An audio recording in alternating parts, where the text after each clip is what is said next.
हम परमेश्वर को धन्यवाद देना चाहते हैं इस मौका के लिए कि परमेश्वर हमें फिर से एक नया मौका दिया ताकि हम आप लोगों की घरों में आ सकते हैं। आज है संडे के दिन और संडे के दिन ईसाई होने के नाते हमें परमेश्वर के घराने में होने की सभी को चाहत होता है, लेकिन फिलहाल हो सकता है इस महामारी की वजह से अपने से कोई हिंदी सेक्शन की सदस्य जो ग्रेस कवनेंट चर्च शिलोंग में है और शायद कोई जगह में भी सदस्य जो है जो शायद किसी कोई कारण की वजह से अब अपने गिरजाघर नहीं जा पाए, तो कोई बात नहीं। आज है वो संडे के दिन जो हम अपने घरों में इस YouTube के माध्यम से हम परमेश्वर की आराधना करेंगे, परमेश्वर का स्तुति करेंगे और परमेश्वर का वचन से भी हम सुनेंगे। आमीन।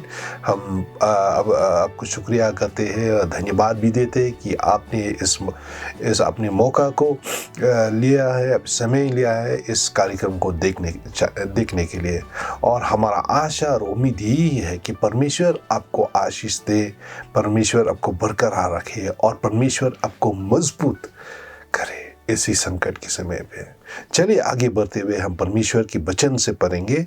अगर आपके पास बाइबल है अपने बाइबल को लीजिए और हम देखेंगे भजन संगीता 46 से कि ये दाऊद का भजन है या दाऊद का गीत है जो दाऊद ने लिखा है परमेश्वर की ओर।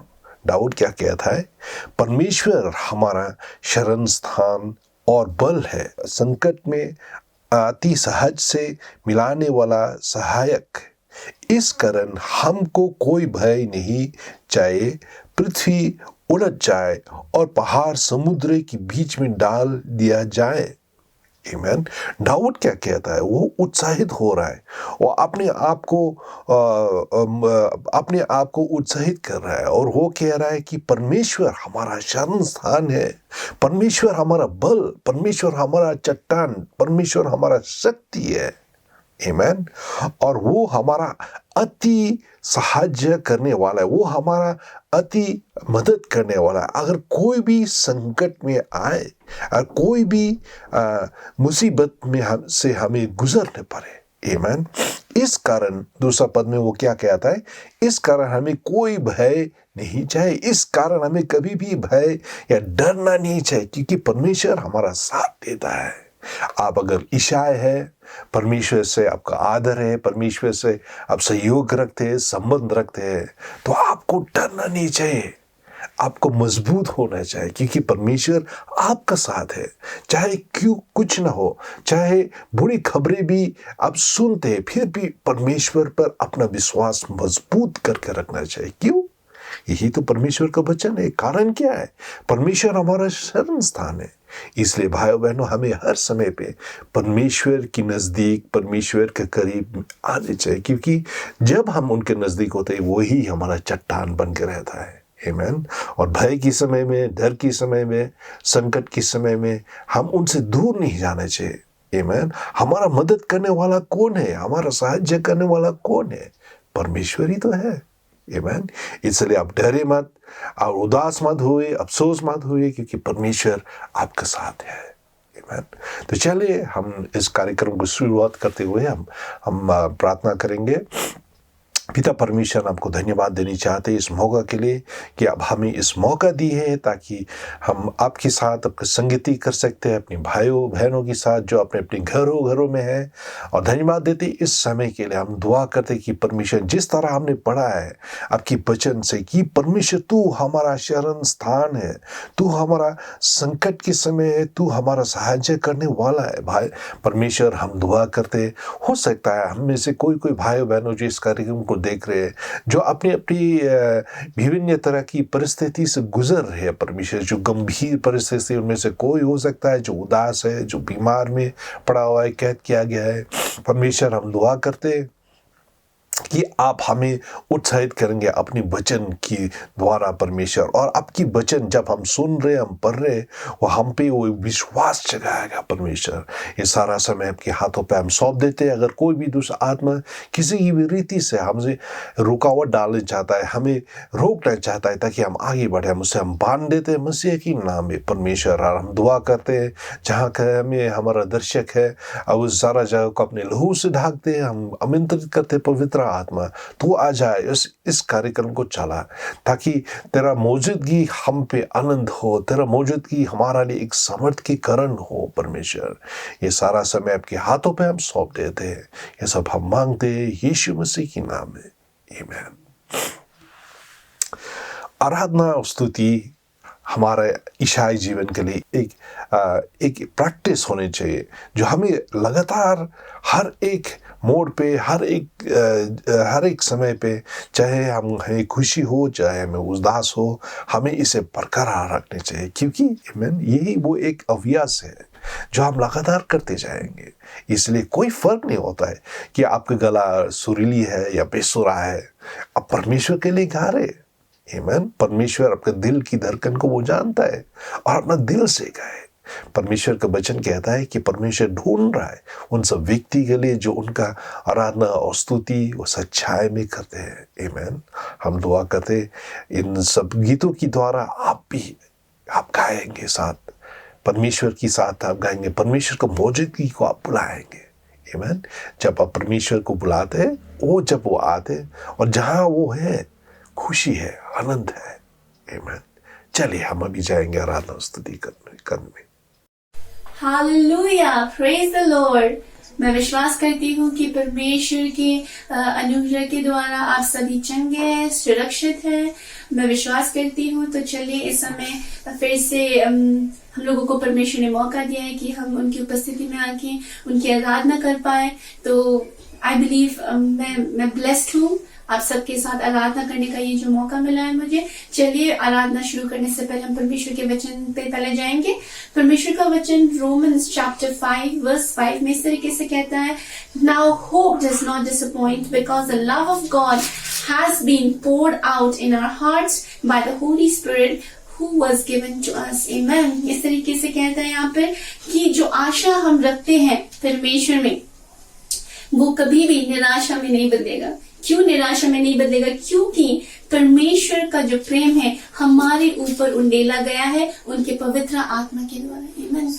तो चलिए ये जो आशा हमारे जीवन में है, ये किस तरीके से आया है? ये परमेश्वर की प्रेम की वजह से है, क्योंकि परमेश्वर ने अपना प्रेम हमारे जीवन में उंडेला है अपने पवित्र आत्मा के द्वारा। इसी वजह से हमारे जीवन में एक आशा है और उस आशा को लेकर हम आगे बढ़ेंगे। आमीन। चलिए हम इस समय परमेश्वर की आराधना करेंगे, कहेंगे परमेश्वर शुक्रिया। कोविड-19 का सिचुएशन है, शुक्रिया परमेश्वर। क्यों? क्योंकि ऐसी स्थिति में भी परमेश्वर हमें सुरक्षित रखता। हालेलुया। चलिए इस गाने के द्वारा हम आराधना करेंगे, शुक्रिया।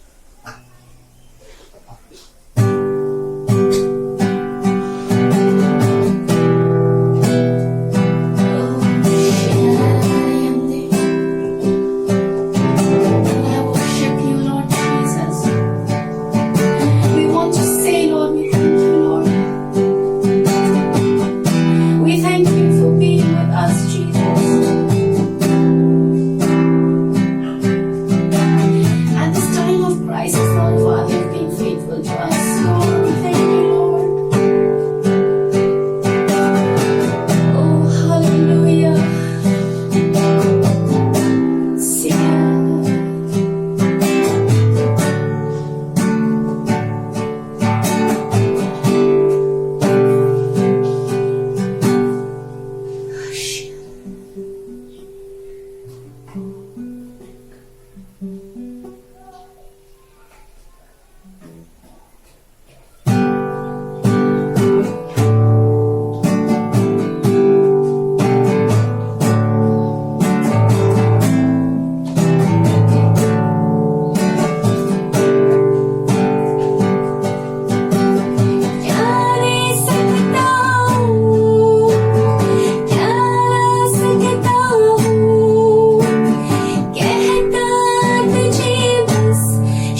खुदा, ए खुदा, मेरे खुदा, मेरा जीवन तेरा खुदा.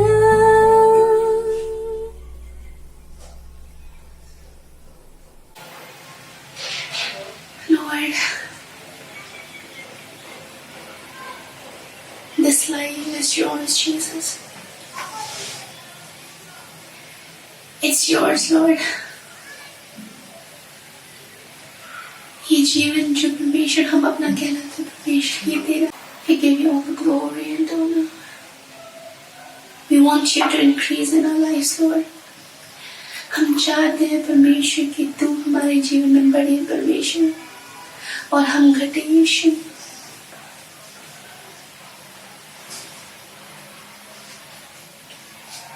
Glory be to your name alone, Lord. We adore you, God. We worship you, Lord. Hallelujah. हम परमेश्वर को धन्यवाद देते हैं उनके मौजूदगी के लिए. आमीन. और जिस तरह हमने शुरुआत में बोला है कि अब शायद महसूस भी किए हुए कि परमेश्वर का आराधना स्तुति करने में कितना आनंद है, कितना सुख है उसमें. इसलिए हमें आराधना स्तुति बस इस कार्यक्रम जब भी टेलीकास्ट किया जाता है सिर्फ इस कार्यक्रम के द्वारा नहीं करनी चाहिए, लेकिन हमें ये अभ्यास लगातार करते चलना चाहिए. जब अपने दिन को आप शुरुआत करते हैं सबसे पहले हमें क्या करना चाहिए? परमेश्वर की गीत गाने चाहिए, आराधना करना चाहिए, कोई धुन गाए. और जब आप धुन अब गाते परमेश्वर की ओर, आप देखेंगे आपका पूरा चारों ओर जो बुरा परिस्थिति है, गंभीर परिस्थिति से जो आप गुजर रहे हैं वो बदल जाएगा. आमीन, आमीन. तो चलिए अभी ये समय है जहाँ हम परमेश्वर की वचन की ओर हम जाएंगे. और आज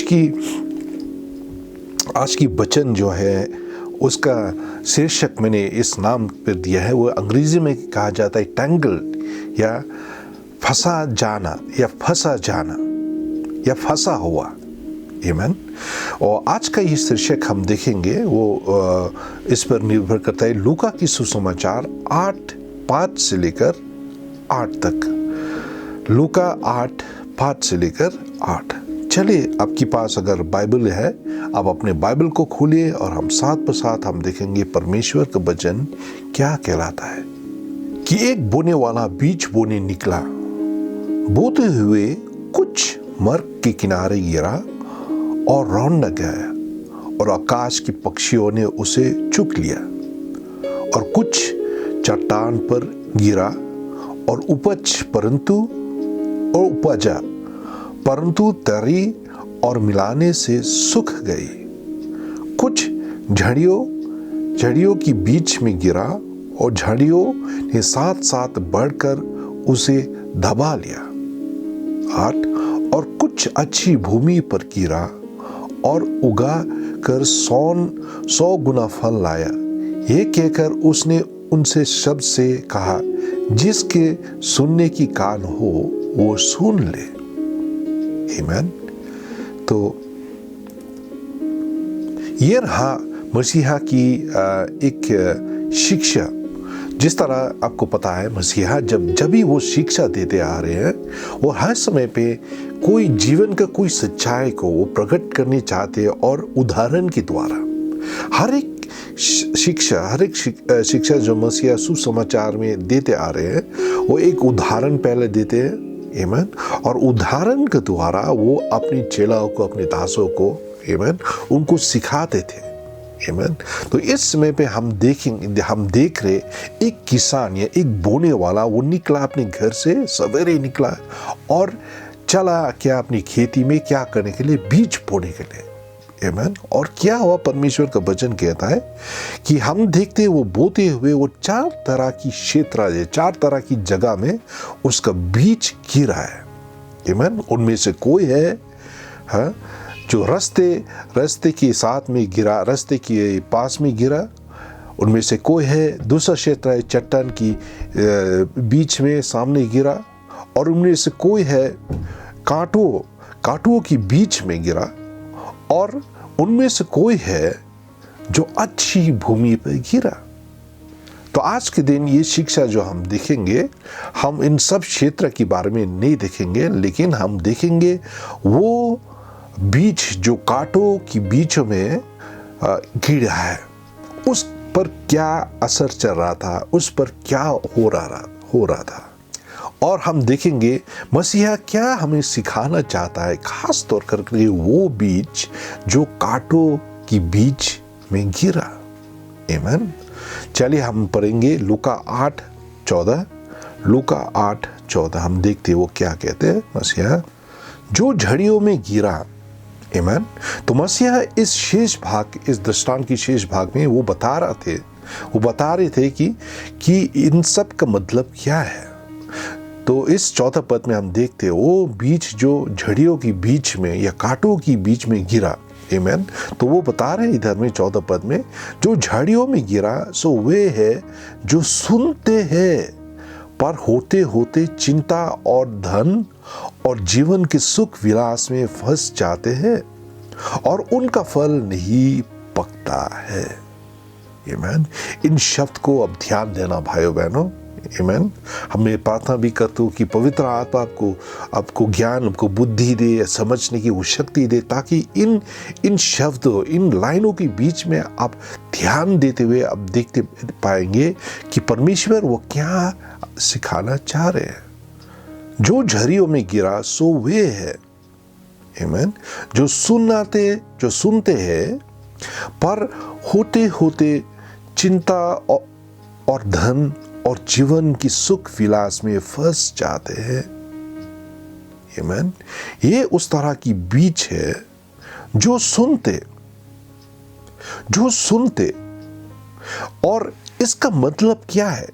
ये उस तरह की बीज है जो सुनते। ये भाइयों बहनों, ये सुनना जो है वो एक ग्रीक शब्द से आता है, और उस ग्रीक शब्द जो है वो अकोसांतिस है, या इसका मतलब है to hear, to heed, to obey, या सुनना और उसका पालन करना और आज्ञाकारिता बनना। तो ये व्यक्ति, ये शब्द जो लेखक ने लिखा है हमें कि वे है वो सब व्यक्ति जो सुनते हैं और सुनते नहीं, फिलहाल अपने दिल लगा के सुनते हैं और आज्ञाकारिता भी बनते हैं। लेकिन क्या हुआ हम देखते कि ये बीज जो है भाइयों बहनों, ये रहा परमेश्वर के वचन। कि हर एक बीज जो है परमेश्वर के वचन है, और परमेश्वर के वचन जो परमेश्वर की दासों के दिल में वो गिरता है। लेकिन क्या होता है, क्योंकि ये बीज जो है झड़ियों में गिरा। आमीन। और झड़ियों या कांटों की बीच में गिरा, और क्या हुआ, परमेश्वर का वचन कहता है कांटों की बीच में गिरा। और ये है उस तरह के व्यक्ति जो सुनते हैं, परमेश्वर का वचन को सुनते हैं, परमेश्वर का वचन को सुनने के लिए उत्साहित होते हैं, परमेश्वर की संगति में आने के लिए उनको दिल में बहुत ही चाहत और प्यास होता है। आमीन। लेकिन क्या होता है, चिंता और धन पर होते होते चिंता और धन और जीवन की सुख विलास, चिंता, धन और जीवन के सुख विलास क्या करता है, उनमें वो फंस जाते हैं। अब देखेंगे हर एक ईसाई जब वो अपने जीवन को वो शुरुआत करते हैं, उसका जीवन शुरुआत में सब बहुत ही प्यासी होते। जीवन की हर एक, जब हमने परमेश्वर को पहले अपनाया, परमेश्वर हमें उद्धार दिया, परमेश्वर हमें खुशी आनंद दिया जो हम लोगों के जीवन में पहले नहीं था। जब हमने परमेश्वर को अपनाया, हमारा दिल में वो चाहत लगातार होते रहता है, उनका सेवा करना, उनका वचन पर पढ़ना, प्रार्थना करना, अपनी ईसाई भाइयों बहनों के साथ सहभागिता रखना।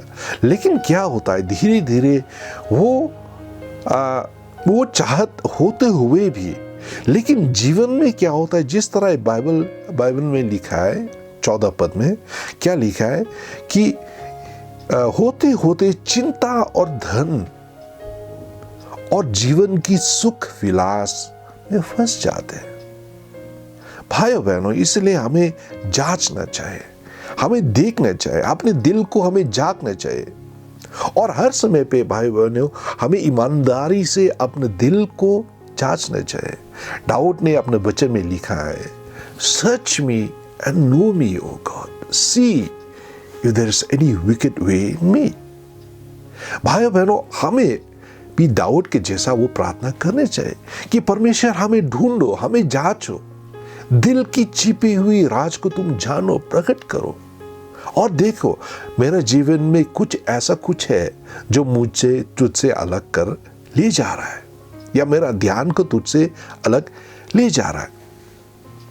और ये सब जो है चीज जो है जो हमें कंट्रोल कर लेता है, हमें कब्जा में रख देता है। हो सकता है में से कोई दर्शक जो इस कार्यक्रम को देख रहे हैं, क्या आप कभी भी लड़ते हैं उस चिंता से? क्या आपके दिल में कुछ चीज के बारे में चिंता है? अब लगातार चिंतित होते हैं, सोचते रहते कैसा होगा। हो सकता है आप अपनी कमाई कमाज के बारे में, आमदनी के बारे में सोचते रहते हैं। ये महामारी की वजह से हो सकता है आपके जीवन में बहुत बुरा असर पड़ा है। तो जीवन में बुरा असर पड़ते हुए इस महामारी के कारण आप आपका जीवन में 24 घंटा आप खाली चिंतित होते रहते हैं, आप सोचते रहते हैं क्यों मुझे ऐसा, क्यों मुझे नौकरी नहीं मिल रहा है। हो सकता है पहले आपका आमदनी बहुत अच्छा था, लेकिन इस महामारी के कारण का आमदनी पूरा गिर गया। आपको शायद, या फिर आप में से कोई हो सकता है जो आप लगातार चिंतित होते हैं कि अपनी बेटा बेटी के बारे में, जो शायद अपने परमेश्वर की राहों से भटक गए और आपने अपने जीवन वो मनमानी से वो चलते रहते हैं। तो वो भी हो सकता है कि आप लगातार उसके बारे में चिंतित हो रहे हैं। और इसमें से भी हो सकता है कि हम में से कोई व्यक्ति जो है, जो लगातार जब हम देखते हैं अपने अड़ोस पड़ोस में उनके पास बहुत धन दौलत संपत्ति है, उनके पास नाना प्रकार की वस्तुएं है, जो हम सोचते हैं क्यों मेरा पास ऐसा नहीं, क्यों मेरा पास मेरा घर इनके जैसा नहीं, क्यों मेरा गाड़ी इनकी गाड़ी के जैसा नहीं है, क्यों मेरा पास ये मोबाइल नहीं जो इनके पास है। उन सब चीज़ों से कि हम बहुत चिंतित होते हैं। आमीन। और लगातार हर समय पे हम सोचते रहते हैं कि जब हम लोगों के जीवन में वो सब चीज़ों है, वो सब वस्तु है जो हम सोचते कि वो हमें खुशी दिला सकता है। लेकिन भाइयों बहनों, सच्चा खुशी, सच्चा आनंद, सच्चा शांति, आमीन, अपने जीवन में कोई वस्तुओं होते हुए उससे हमें शांति नहीं मिल सकता है। आमीन।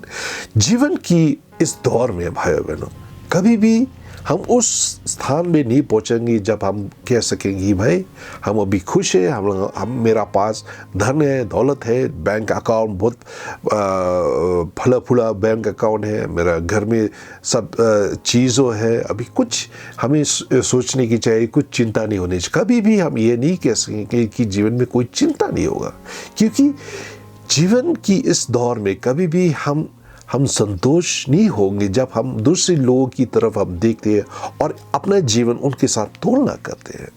भाइयों बहनों, सच्चा शांति, सच्चा आनंद, खुशी इसमें ही है कि हम परमेश्वर की राह में चल रहे हैं और हमारा जीवन को जांचा जा रहा है, हमारा जीवन अपने आप सब चला रहा है जो परमेश्वर की वचन के अनुसार है। आमीन। हमारा खुशी, हमारा आनंद कभी भी जीवन की उस वस्तुओं पर निर्भर नहीं हो सकता है।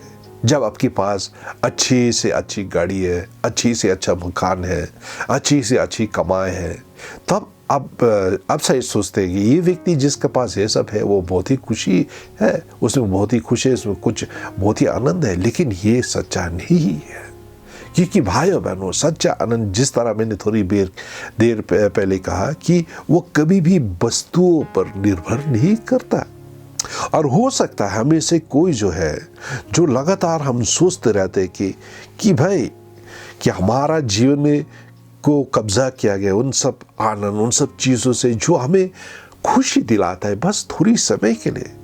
हाँ, वो सब खुशी, वो सब चीज़ों से जो खेल कूद करते हैं जस्ट या अपने समय को बिताते टीवी देखते हुए, हम सोचते कि ये सब चीज़ हमें आनंद खुशी दिला सकता है, लेकिन भाई बहनों ये कभी भी नहीं हो सकता। मुझे पूछने दीजिए भाई बहनों, आपके जीवन में ऐसा कुछ क्या चीज़ है जो आपको कैद करके रख रहा है, जो आपको कंट्रोल कर रहा है? आमीन। हो सकता है वो आपके जीवन में ऐसा कुछ चीज़ है जो अभिलाषाओं जो है, या वो सब चीज़ जो आप सोचते हो आपको सुख दिला सकता है। क्या ऐसा कोई चीज़ है जो आपको कंट्रोल कर रहा है? आमीन। या ऐसा कोई चीज़, वो चीज़ क्या है जो आपको हर समय पे चिंतित होते रहता है? चलिए हम देखेंगे मत्ती 6:27 में क्या कहता है। Who can add to their life by worrying? Hindi में, चिंता करके उनके जीवन में कौन जोड़ सकता है? आप जब चिंतित होते हैं, अब लगातार 24 घंटा के लिए चिंतित होते हैं, या अब चिंता करते रहते हैं प्रार्थना करने की बात भी, आमीन। जब आप चिंतित होते हैं, क्या आपके जीवन में शांति आता है? क्या आपके जीवन में और भी जोड़ सकते हैं? नहीं। जब हम चिंतित होते हैं भाई बहनों, वो हमें हर समय पे दबा के रखता है। हमारा जीवन में वो जो आनंद खुशी होता है, सुख जो होता है, वो दिल से एकदम चला जाता है, आमीन, क्योंकि हमें कैद करके रखता है, आमीन। और कभी कभार जब हम सोचते कि हम लोगों के जीवन में वो सब वस्तुएं जो नहीं है, जो उसको जब हम प्राप्त करते हैं, जब उसको हम ले आते हैं, तभी हमें सुख मिलेगा। लेकिन आप देखते हैं वो सब चीज़ें जो हम ले आते हैं अपने घरों में, आमीन, वो हमें कभी भी शांति दिला नहीं सकता है, आमीन। जब हम हमारा जीवन में वो सब चीज़ जो है नहीं है, उनको जो हम प्राप्त करते हैं, और प्राप्त करने के बाद या हासिल करने के बाद हम क्या होते, फिर भी और नया नया चीज़ों के बारे में हमारे दिल में चाहत होते रहता है। और ये दिल में वो जो चाहत जो है, उसे बस करके उसे काबू में रखना बहुत ही मुश्किल है। ये तो एक लड़ाई है। वो लड़ाई सिर्फ ईसाइयों का नहीं है, लेकिन हर एक व्यक्ति के जीवन में। जिनके पास नहीं है वो चाहते और भी हो, और इसी कारण क्योंकि उनका जेब में पैसा नहीं है, इसी कारण क्या करे, बैंकों क्या कर रहे हैं, वो हमें एक मौका दे रहे हैं ताकि हम किराए पे हम क्या कर सकते हैं, हम उधार लेते हैं, और उधार लेते हुए अपने आप को और उधार में दबा के रखते हैं। और महीने की शेष में जब आता है, जब हमें वो सब मैसेज आते हैं कि भाई आपका किराया इतना होगा, आपको भरना होगा किराया, ये हम भर नहीं पाते। तो इसी कारण हमारा जीवन में वो सुख और वो शांति जो मसीह को ओर से जो आता है, वो फट करके निकल जाता है। क्यों? हम अपनी चाहत को काबू में नहीं रख पा रहे। चले भी हम देखेंगे रोमियो पौलुस क्या कहता है। रोम की चिट्ठी पौलुस की ओर से, रोम 12:3, Amen. For by grace given to me I say to everyone among you, not to think of himself more highly than he ought to think, but to think with sober judgment, each according to the measure of faith that God has assigned. Hindi में पढ़ेंगे। क्योंकि मैं उस अनुग्रह के कारण जो मुझको मिला है, तुम में से हर एक से कहता हूं कि जैसा समझना चाहिए। भाइयों बहनों, परमेश्वर हमें अनुग्रह देता है। हमें हर एक ईसाई जो है, जो मसीह को अपनाया है, हमें परमेश्वर से अनुग्रह मिला है, आमीन। और उस अनुग्रह के द्वारा हमें अपना जीवन को चलाना है, और उस अनुग्रह के कारण जीवन की वो लालसा को, जीवन की वो चाहत को जो हमें मजबूरन करता है परमेश्वर से भटकने के लिए, जीवन में चिंतित लगातार होने के लिए, उन सब चीज़ों से हमें लड़ना चाहिए। क्योंकि मैं उस अनुग्रह के कारण जो मुझको मिला है, तुम में से हर एक से कहता हूँ कि जैसा समझना चाहिए उससे बढ़कर कोई भी अपने आप को ना समझे, पर जैसा परमेश्वर ने हर एक को परिमाण के अनुसार बांट दिया है, वैसा ही सुबुद्धि की साथ अपने को समझे। और ये बहुत ही ज़रूरी है भाइयों बहनों कि परमेश्वर हमें जब अनुग्रह देता है, हमें अनुग्रह देता है ताकि हम अपने आप को काबू में हम रखने चाहिए। ये नहीं कि हमें लगातार हम अपने आप को सोचते रहने चाहिए कि हम सबसे ऊंचे स्थान में, हम सबसे उचित है। आमीन। हमारा परमेश्वर जो है हमें अनुग्रह देता है ताकि हम अपने आप को काबू में रखें, अपने आप को कंट्रोल करके रखें। आमीन। परमेश्वर का वचन जो कहता है लूका 8:14 में कि परमेश्वर कह रहा है, जो झरियों में गिरा सो वे है जो सुनते हैं पर होते होते चिंता और धन और जीवन की सुख विलास में फंस जाते हैं और उनका फल नहीं पकता है। भाइयों बहनों, हमें हर एक ईसाई जो है, हमें से हर एक जो ईसाई परमेश्वर को अपनाए हुए और इस सत्य में चल रहे, परमेश्वर की राह में हम चल रहे हैं। आमीन।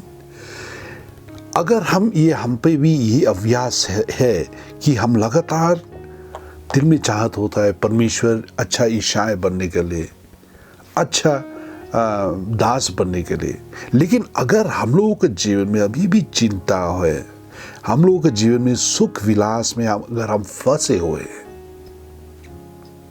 तो क्या कहता है परमेश्वर का वचन, हमारा जीवन जो है वो कभी भी पकता नहीं। We can never become mature if we let the things, the cares of this world, the worries of this world to control us, to keep us under subjection. And if those things happen to us, our fruit will not mature, or we do not become mature. We are always just like immature children of God. अगर हम देखते कि ये सब चीज हमें लगातार हमें बांध के रखे, हमें कैद करके रखे, अभिलाषाओं, चिंताओं, सुख विलास, प्लेजर्स ऑफ दिस वर्ल्ड, खाली हम सिर्फ संपत्ति, धन दौलत के बारे में हम चिंतित होते लगातार, तो ये सब चिंताओं जो है भाइयों बहनों, हमारा दिल में परमेश्वर की वचन को कभी भी जगह नहीं देता है। हम सुनते हैं, हमारा दिल में चाहत होता है, लेकिन फिलहाल क्योंकि ये सब वस्तुओं है, ये सब बुराई जो है हम लोगों के जीवन में हमें कैद करके रखता है और हम कभी भी पकते नहीं, हम कभी भी मैच्योर होते नहीं। हर समय पे एक बच्चा की तरह होते। किसी ने हम लोगों के जीवन में अगर गलत तरीका से व्यवहार किया, हम फट से हम गुस्सा हो जाते, फट से हम नाराज हो जाते। अगर जीवन में कोई भी परीक्षा आया, कोई भी समस्या, हम फट से हम गिर जाते और हर समय पे हम दोषी देते किसी और को, या कोई समय पे इतना उदास हो जाते, इतना बुरा लग जाता है हमें, हम कभी कभार परमेश्वर को भी दोषी ठहराते हैं। तो क्या होता है, हम सामना कर नहीं पाते। क्यों? क्योंकि हम कमजोर हैं। इसीलिए भाइयों बहनों, हमें जांचना चाहिए। पौलुस क्या कहता है 2 कुरिन्थियों 13:5 में? पौलुस क्या कहता है, चलिए हम देखेंगे। आपके पास भी अगर बाइबल है, अब देखिए जरूर। 2 कुरिन्थियों 5:13 पौलुस क्या कहता है? माफ कीजिएगा भाइयों बहनों, इस शिक्षा की शेष में चलिए हम देखेंगे पौलुस क्या कहता है उनकी दूसरी चिट्ठी उस कोरिन्थियों की कलीसिया में। आमीन। 2 कुरिन्थियों 13:5 आपके पास अगर बाइबल है, आप जरूर देखिएगा। आमीन। Examine yourself to see whether you are in faith. Test yourself. Or do you not realize this about yourself, that Jesus Christ is in you, unless indeed you fail to meet the test? भाइयों बहनों, पौलुस क्या कहता है हिंदी में, चलिए हम देखेंगे। अपने प्राण को परखो कि विश्वास में हो कि नहीं, अपने आप को जांचो। और अब जानते भाई बहनों, हम जो ईसाई है कभी भी बहुत सा समय पे हम भूल जाते हैं अपने आप को जांचने के लिए, अपने आप को परखाने के लिए। आमीन।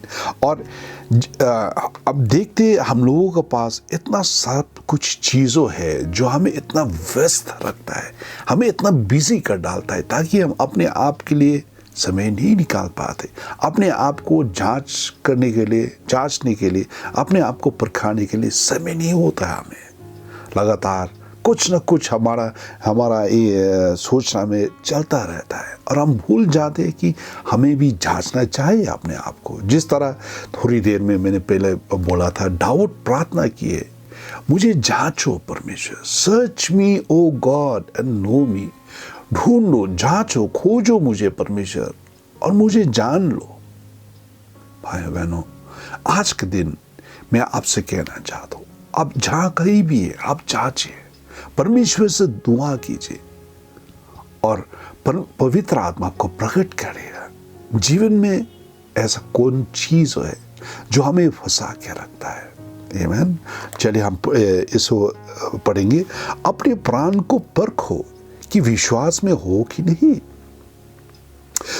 जब हम भूल जाते अपने जीवन को परखाने के लिए, हम सोचते रहते हैं कि हम विश्वास में हैं। आमीन। जिस तरह एक पुराना नियम में आप देखेंगे, एक और परमेश्वर का दास है जो बहुत ही बलवान थे, बहुत ही शक्तिशाली है, उसका नाम है सामसन। आमीन। और हम देखते किस तरह से वो शुरुआत से, बचपन से वो नाज़र था, या उसका बाल काटने में माना था सबसे शुरुआत से ही। आमीन। और हम देखते किस तरह से वो नाना प्रकार को जीत हासिल की, क्योंकि परमेश्वर का अभिषेक, परमेश्वर का शब्द उस पे बसा हुआ था। लेकिन क्योंकि ये व्यक्ति परमेश्वर से भटक गया और उस छिपी हुई राज को वो प्रकट के इस स्त्री को बोल दिया, जिसका नाम है दिलाइला। और किस तरह से जब ये स्त्री इसके छिपी हुई राज बल का वो राज को जब उसको खबर आया, जब वो उसका बल को काट डाला, और ये व्यक्ति जो है परमेश्वर का दास सामसन, ये सोचते रह रहा था कि भाई मुझ पे, मैं जब ये दुश्मन आए हैं उनको कब्जा करने के लिए, वो सोच रहा था कि भी मैं इसको, इन लोगों को मैं हिला दूंगा, इन लोगों को मैं मार डालूंगा। ये सोचते रहते हुए वो ऐसा कर रहा था। लेकिन फिलहाल उस समय पे उसको खबर नहीं था कि परमेश्वर का समझ, परमेश्वर का अभिषेक उसका जीवन से वो हट गया। आमीन। ये ऐसा क्यों हुआ? क्योंकि वो अपने आप को नहीं जांचा। ये ऐसा क्यों हुआ? क्योंकि वो अपने आप को जांचना भूल गया। भाइयों बहनों, जब हम अपने जीवन को नहीं जांचते, जब हम अपने जीवन को नहीं परखते, तो क्या होता? हमारे लिए बहुत ही भयंकर परिस्थिति से हमें गुजरना पड़ता है। इसलिए भाइयों बहनों, चले हम जांचेंगे, अपने आप को ढूंढेंगे कि हम पे वो विश्वास है या नहीं। और हम प्रार्थना भी करते हैं कि परमेश्वर आपको जगाए। जिस तरह इस दस्तांत में आप देखा है कि शुरुआत से ही लूका 8:5 से लेकर 8 में आप देखेंगे। चले हम देखेंगे चले हम फिर से हम देखेंगे उस बातें जो मसीहा ने की है। लूका 8:5 में 8 में क्या क्या है, 8 की शेष भाग में मसीहा ने क्या बोला? जिसके पास कानों है वो सुन ले कि ये क्या दर्शाता है। भाइयों बहनों, इसी कारण परमेश्वर की वो सुरीली सा आवाज़, परमेश्वर को उस शब्द को, परमेश्वर की उस आवाज़ को सुनने के लिए हमें समय निकालना ज़रूरी है, हमें ध्यान देना ज़रूरी है। ऐसा न हो कि जीवन का कोई चीज़ हमें फंसा के रहे।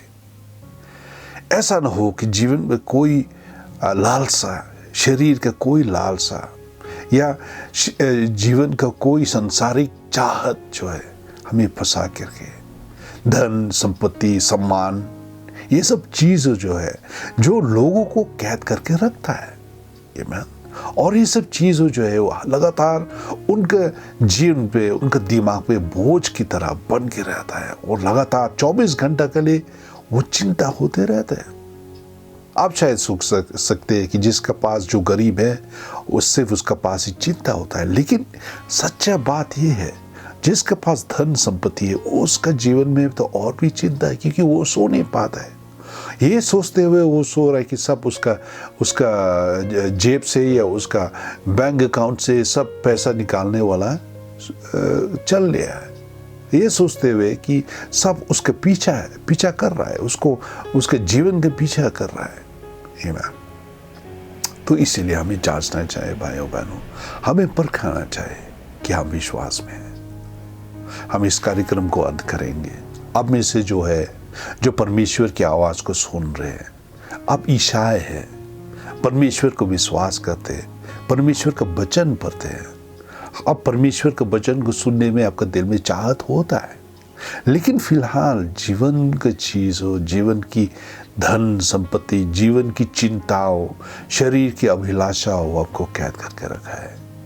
ये कार्यक्रम, ये समाचार आपके लिए है और परमेश्वर चाहता है कि आप इन सब चीजों में, इन चीजों की कब्जा में और ना रहे। परमेश्वर चाहता है कि आप आजादी में रहे। आमीन।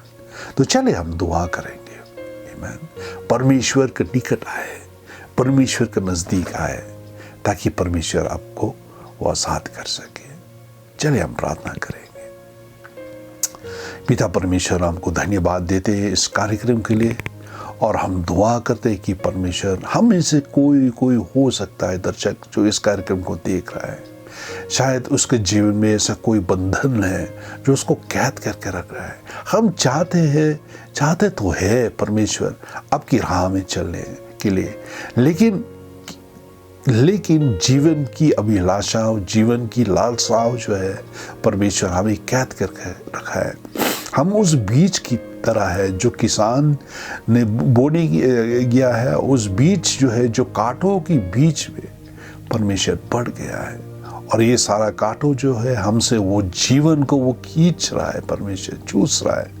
हम दुआ करते हैं परमेश्वर, आज का दिन आप जिस तरह से हम सुना है कि वचन से वो आप हमें आज़ाद कीजिए इन सब चीज़ों से, इन सब बंधनों से जो हमें कैद करके रखा है, जो हमें जंजीर से बांधा हुआ है परमेश्वर, ताकि हम आज़ाद हो जाए और सचमुच में जैसा हमारा दिल में है वो चाहत आपकी वचन को सुनने के लिए परमेश्वर, हम सिर्फ सुनने वाले भी नहीं बन के रहे, लेकिन आपकी वचन में चलते रहे जाए परमेश्वर, आपकी वचन पर चलने वाले भी हो परमेश्वर।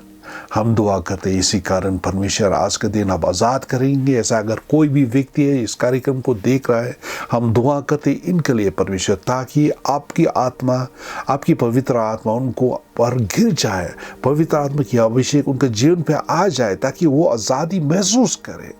हम दुआ करते इनके जीवन, हमारा भाइयों बहनों के जीवन में ऐसा कोई दुष्ट आत्मा है जो उनको कैद करके रखा है, मसीह के नाम में हम हुक्म देते कि ये सारा दुष्ट आत्मा इसके जीवन से हट जाए, क्योंकि परमेश्वर अब भी जीवित है। हमारा परमेश्वर जो है वो जिंदा है, वो हमें आजाद कर सकता है और मसीह के नाम में हम हुक्म देते हैं सारा दुष्ट आत्माओं, शरीर के अभिलाषाओं, सारा चिंताओं जो हमें कैद करके रखना है वो सब चला जाए दूर मसीह के नाम में, क्योंकि मसीह नहीं चाहता है कि हम इन सारा चीज़ों की कब्जा में बन के रहे। मसीह आया हमें महत्वपूर्ण भौतिक जीवन देने के लिए, इसलिए शैतान तुम्हें कोई भी हक नहीं है हम लोगों के जीवन को कैद करके रखने के लिए, हमें बंधन में रखने के लिए, क्योंकि मसीह आया है हमें स्वतंत्रता दिलाने के लिए।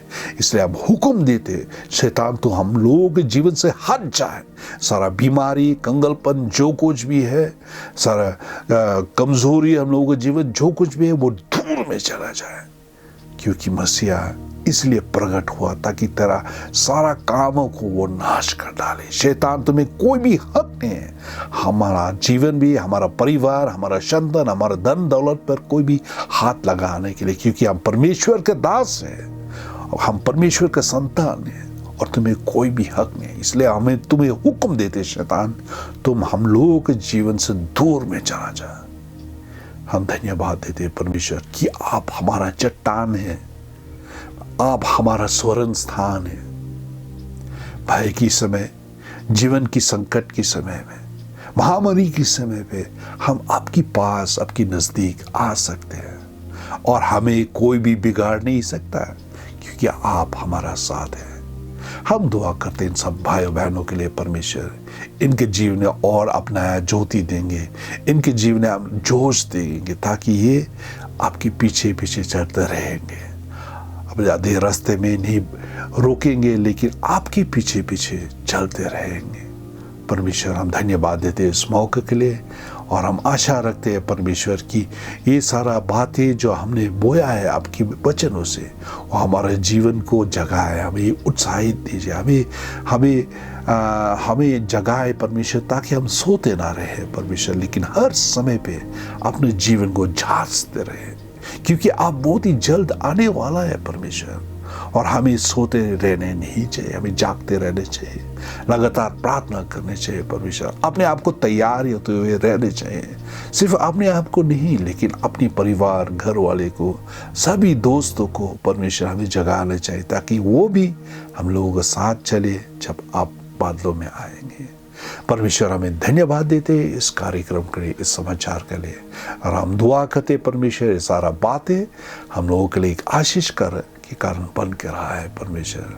धन्यवाद देते इस समय के लिए और हम जानते कि आपकी मौजूदगी हम लोगों के पास है परमेश्वर। और हम दुआ करते इस कार्यक्रम की शेष में कि आप हमें आशीष देंगे, हमें अभिषेक देंगे ताकि हम मजबूत ईसाई जीवन जीते चलेंगे आपके लिए परमेश्वर। और अंत में हम दुआ करते पिता परमेश्वर का प्रेम, प्रभु यीशु मसीह का अनुग्रह, पवित्र आत्मा का सहभागिता, पवित्र आत्मा का दोस्ती, पवित्र आत्मा का समर्थ हम लोगों के साथ बन करे। हर एक ईसाई जो परमेश्वर का खोजते सच्चाई में दिल से, हर एक ईसाई जो परमेश्वर को पूजा करते सिर्फ हम लोगों का देश में नहीं लेकिन इस दुनिया की चारों कोने में, अब से लेकर अनंत काल तक के लिए। आमीन। परमेश्वर आपको आशीष दे, परमेश्वर आपको जगाए ताकि हम सोते ना रहे लेकिन उनके लिए एक रोशनी की तरह, एक दीपक की तरह चमकता रहे। हमारा सारों ओर अंधेरा है और हमें जागना चाहिए, हमें परमेश्वर का रोशनी को, परमेश्वर को उस आशा को फैलाने चाहिए। हम फिर से मिलेंगे, तब तक के लिए परमेश्वर के अनुग्रह में बन के रहना। परमेश्वर आपको आशीष दे। आमीन।